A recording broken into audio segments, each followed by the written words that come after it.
Hey guys, this is Megan with Left and Knots, and today I'm going to start with my series of videos demonstrating how to crochet the half double crochet corner to corner or C2C stitch. This video series is being filmed in conjunction with my Fallen Arrows blanket crochet along, which starts February 1st of 2017. I'll be breaking this video tutorial down into 4 parts, and a new video will be released with each section of the blanket. But you can also use this tutorial really for any C2C project that you're interested in making. This is the half double crochet C2C stitch that I'm going to be demonstrating. There's also a double crochet version of this stitch, so just be aware that you can kind of do this stitch 2 different ways. For demonstration, I will be using a simple graph that I've got here.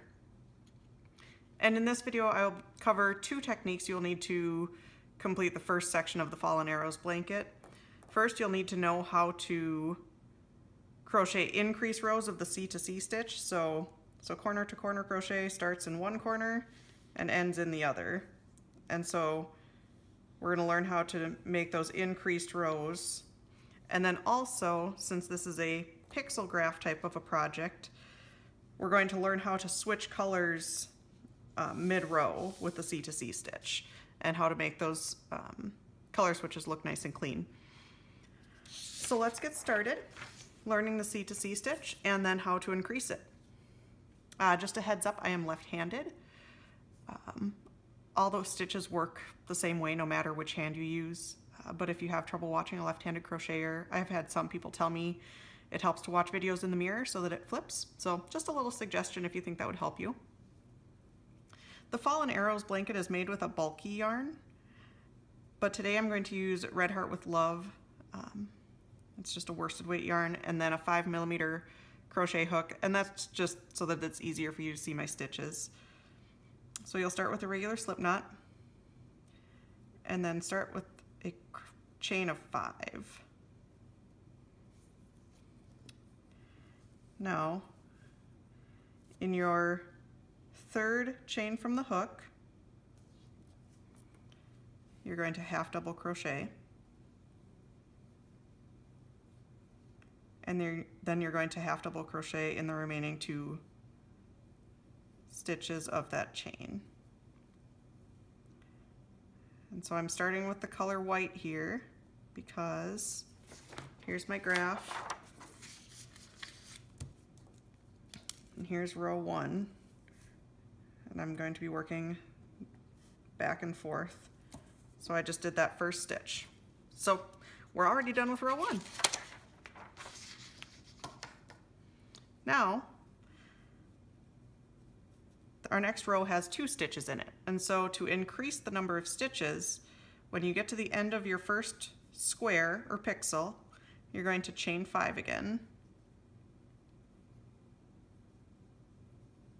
And again, you're going to half double crochet in the 3rd chain from the hook.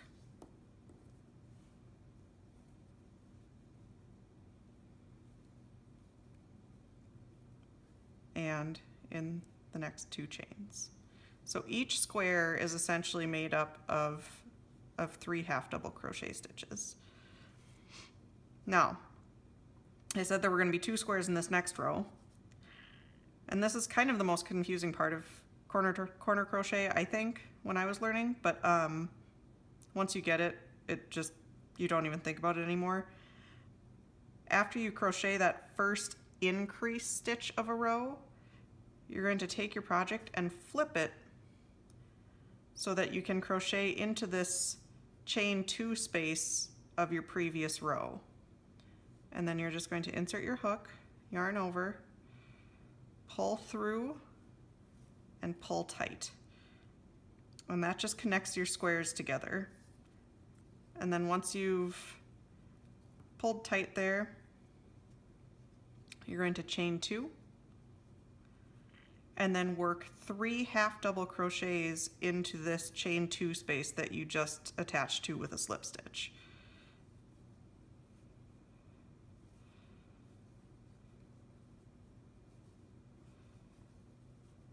So this is row 1, and now you have 1, 2 pixel squares in row 2. So then looking at my chart here, you're working in, when you read the chart, you're working in a serpentine direction. So since I worked that way for row 1, row 2 comes back down right to left. And that's row 2. So now for row 3, I'm going to start, oh, row 3 is here. I'm going to start in that direction.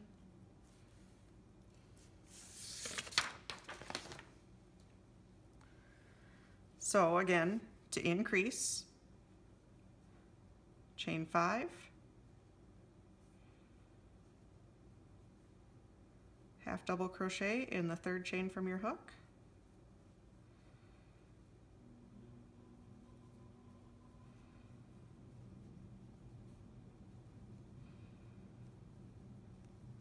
and then here's that twist again. You're going to rotate your project up so that you can then slip stitch into this chain 2 space of your previous row. Pull tight, chain 2, and 3 half double crochet again.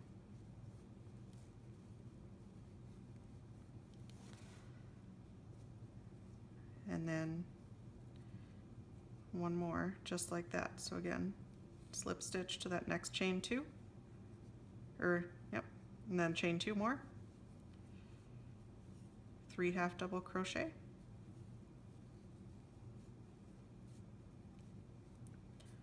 and now you have completed row 3.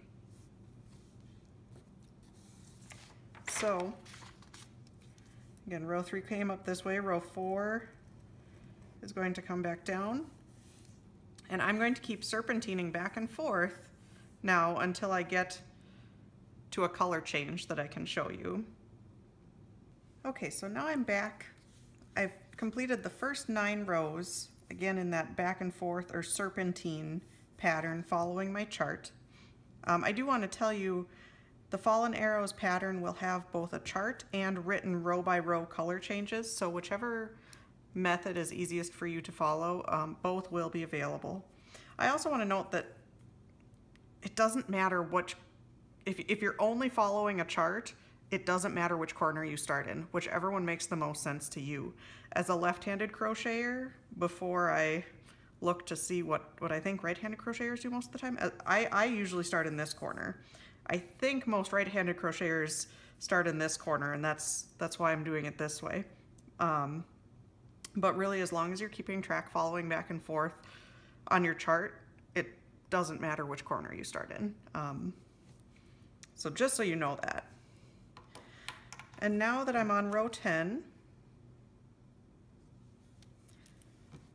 you can see I've been drawing arrows to keep track of which direction I've been crocheting.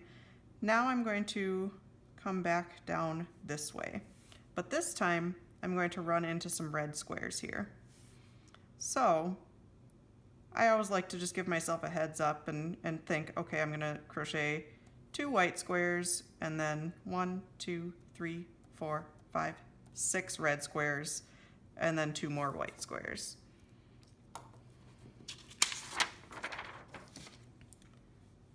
So I've got my red ready here.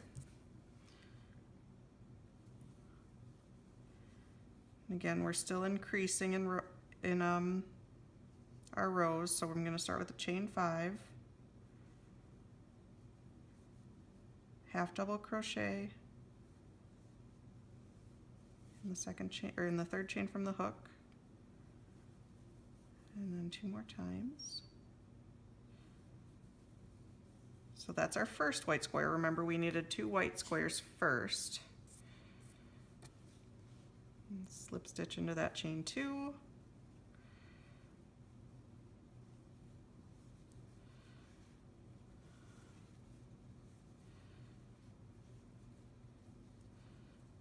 Okay, so that's our 2 white squares. Now we need to switch to red. There are a lot of different ways to do color switches in C2C and just in crocheting in general. This is just the way that I like to do it, and this is the way that I did it in the Fallen Arrows blanket. So I'm going to insert my hook into the next chain 2 space, but instead of pulling up white, I'm going to pull up my red and leave a long tail because you'll be weaving in ends. And I pull it all the way through, back through that white loop that was on my hook. And then I pull that white yarn tight.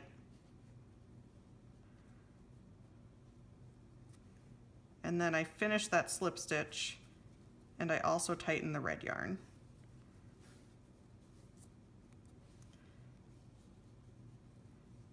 So now,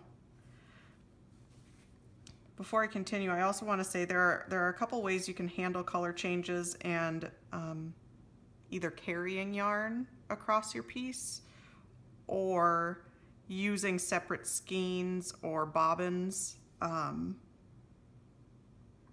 I prefer to use separate skeins or bobbins instead of carrying the yarn because I think it looks a little bit cleaner.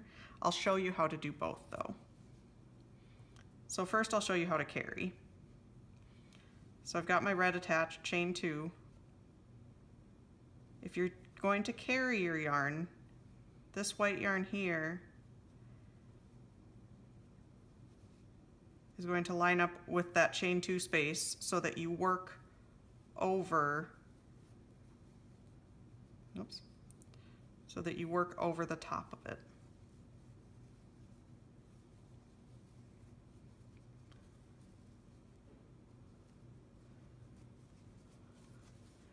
And then again, you just kind of pull it along with you as you crochet the rest of your stitches across.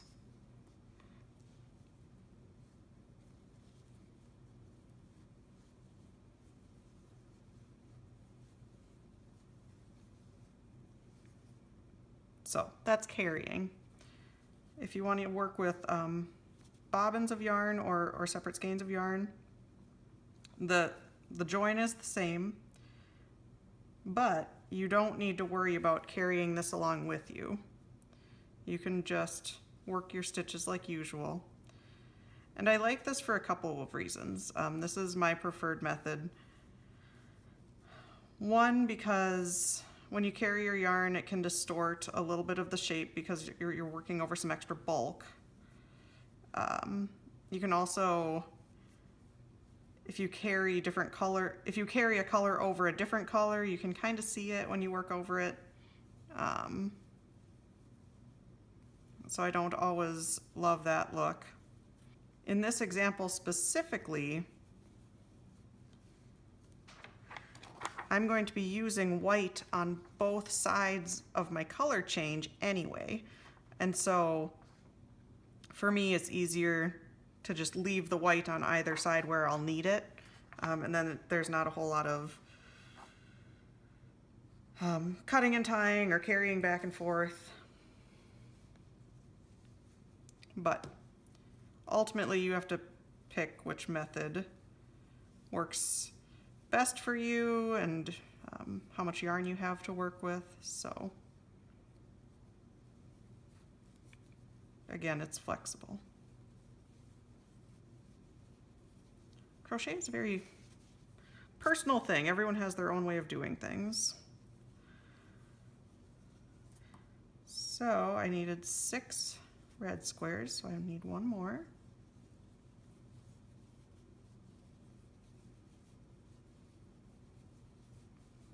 Now I'm going to switch back to white. So I've got my new white here. I'll insert into the next chain 2. Pull it through, pull the red tight, pull the white tight, and then chain 2.